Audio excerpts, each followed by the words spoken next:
പൊതുസേവന സമയം വെട്ടിക്കുറച്ച് സ്മാർട്ടാകാൻ ഒരുങ്ങി ആർടി ഓഫീസുകൾ. നിലവിൽ വൈകിട്ട് 5 മണി വരെ ലഭിച്ചിരുന്ന സേവനമാണ് ഇപ്പോൾ രാവിലെ 10 മുതൽ 1 മണി വരെയായി പരിമിതപ്പെടുത്തിയിരിക്കുന്നത്. ഇതിലൂടെ അപേക്ഷകൾ വേഗത്തിൽ തീർപ്പാക്കാൻ സാധിക്കുമെന്നാണ് മോട്ടോർ വാഹന വകുപ്പ് പറയുന്നത്. മോട്ടോർ വാഹന വകുപ്പ് ഓഫീസുകൾ ഇനി സ്മാർട്ട് ആവുകയാണ്. ഉച്ചയ്ക്ക് ശേഷം ഇടപാടുകാർക്ക് ഇനി ഓഫീസുകളിൽ പ്രവേശനമുണ്ടാവില്ല. നിലവിൽ വൈകിട്ട് 5 വരെ ലഭിച്ചിരുന്ന സേവനമാണ് ഇപ്പോൾ രാവിലെ 10 മുതൽ 1 വരെയായി പരിമിതപ്പെടുത്തിയിരിക്കുന്നത്. സംസ്ഥാനത്തെ മോട്ടോർ വാഹന വകുപ്പ് ഓഫീസുകൾ സ്മാർട്ടാക്കുന്നതിന്റെ ഭാഗമായാണ് ഈ മാറ്റങ്ങൾ.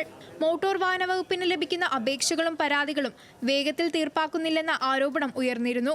എന്നാൽ ഇപ്പോൾ ഓഫീസുകൾ സ്മാർട്ടാക്കുന്നതിനോടൊപ്പം ഉച്ചയ്ക്ക് ശേഷമുള്ള സമയം ഉപയോഗിച്ച് അപേക്ഷകൾക്ക് വേഗത്തിൽ തീർപ്പ് കൽപ്പിക്കാനാവുമെന്നാണ് മോട്ടോർ വാഹന വകുപ്പ് പറയുന്നത്. നിങ്ങൾക്ക് എന്തെങ്കിലും പരാതികളുണ്ടെങ്കിൽ ഇമെയിൽ വഴി അയക്കാവുന്നതാണ്, അതിന് മറുപടി കിട്ടുന്നതാണ്.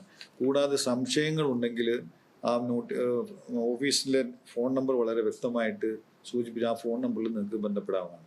ഇപ്പോൾ നിലവിൽ രാവിലെ 10 മുതൽ ഉച്ചയ്ക്ക് 1 മണി വരെ അപേക്ഷകൾ സ്വീകരിക്കുന്നതും ഫോൺ കോളുകൾക്ക് നിലവിൽ മറുപടി തരുന്നതാണ്.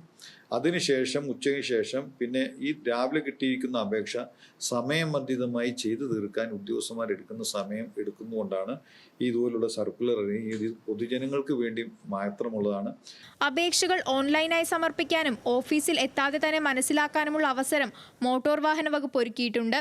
Duplicate RC hearing, permit transfer, മരിച്ചവരുടെ ഉടമസ്ഥാവകാശം മാറ്റൽ തുടങ്ങി വളരെ ചുരുങ്ങിയ കാര്യങ്ങൾക്ക് മാത്രമേ അപേക്ഷകർ നേരിൽ എത്തേണ്ടതുള്ളൂ എന്നാണ് മോട്ടോർ വാഹന വകുപ്പിലെ ഉദ്യോഗസ്ഥർ പറയുന്നത്. സംസ്ഥാനത്തെ മോട്ടോർ വാഹന വകുപ്പ് ഓഫീസുകൾ സ്മാർട്ടാക്കുന്നതിനോടൊപ്പം തന്നെ അപേക്ഷകളിലും അതോടൊപ്പം പരാതികളും 5 ദിവസത്തിനുള്ളിൽ തീർപ്പാക്കാമെന്നാണ് മോട്ടോർ വാഹന വകുപ്പ് പറയുന്നത്. ക്യാമറാമാൻ അരുൺ പുതുപ്പാടിയോടൊപ്പം ലിനറ്റ് വർഗീസ്, ന്യൂസ് മലയാളം, കോഴിക്കോട്.